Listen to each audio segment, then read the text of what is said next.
Have you reviewed your property and casualty insurance policies, such as your homeowners or auto coverage, since you bought your home or car? If not, these lessons will highlight opportunities for you to right-size your coverage, deductibles, and pricing. Starting with homeowners insurance or renter's insurance, you can gain most of your policy information from what's called the declarations page.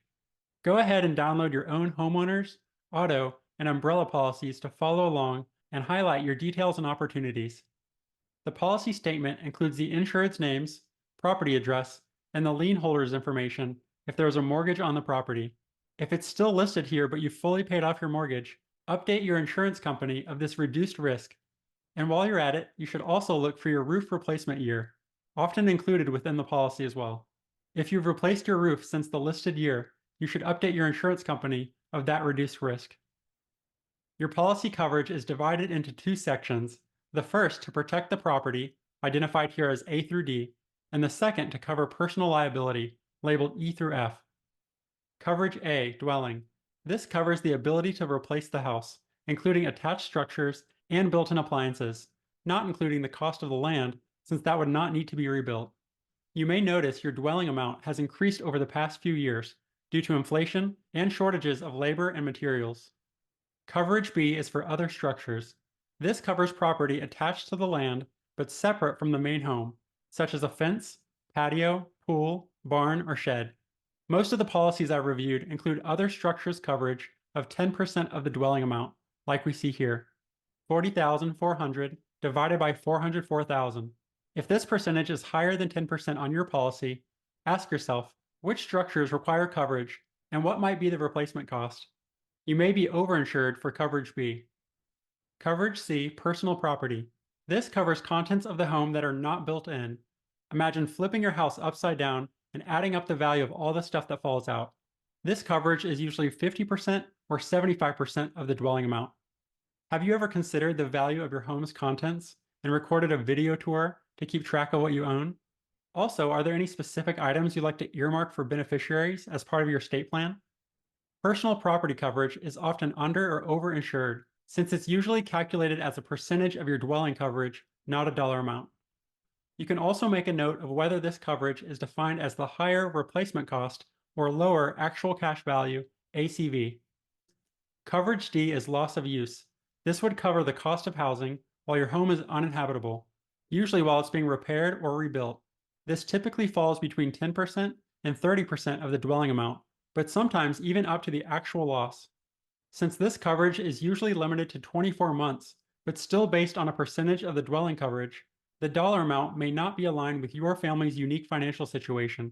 On this policy, the loss of use coverage is 30% of the dwelling amount, effectively covering $166 per night, which is $5,000 per month, for up to 24 months. If your home were temporarily unavailable, where might you live? If your policy is for a rental property, this section covers the fair rental value due to a loss of a paying tenant. Moving to Section 2, Coverage E is personal liability. This protects against legal damages due to property damage and personal injury to others, usually either $300,000 or $500,000. Since legal fees and damages may exceed hundreds of thousands, an umbrella liability policy may be bundled to add coverage, which we'll cover in the next lesson. If this coverage is less than $300,000, you may be underinsured, especially when considering your unprotected assets and income. And lastly, coverage F is medical payments to others. This covers medical expenses for others injured on or off the property by a family member, whether found liable or not. This coverage is usually limited to either $1,000 or $5,000, since it's only meant to cover minor injuries and hospital bills. Before the deductible section, your policy statement may also include personal property endorsements for categories such as jewelry and fine art, or other riders such as fungus and mold coverage, foundation and water backup damage, and even fire department service charges. You may also own separate policies for excluded perils if natural disasters such as floods, windstorms, or earthquakes are common within your area. Next is the deductible section, which is a common light bulb moment.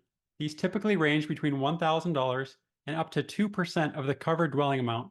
For homeowners with adequate emergency funds or significant liquid net worth, I often find these deductibles are way too low. With a higher deductible, you are also suggesting claim avoidance. meaning that you are reducing the moral hazard of making a claim when a smaller repair for only a few $1,000s could be self-funded. You'd typically not want to increase your future cost of insurance due to a small claim. Looking at the total annual premium at the bottom, you can divide this into the dwelling amount up top. For example, $919 divided by $404,000 equals 0.23%. If this effective cost is less than 0.2%, it is likely a more expensive home or without much liability coverage. On the other hand, if the effective cost is greater than 0.5%, you may own a less expensive home or have significant liability coverage.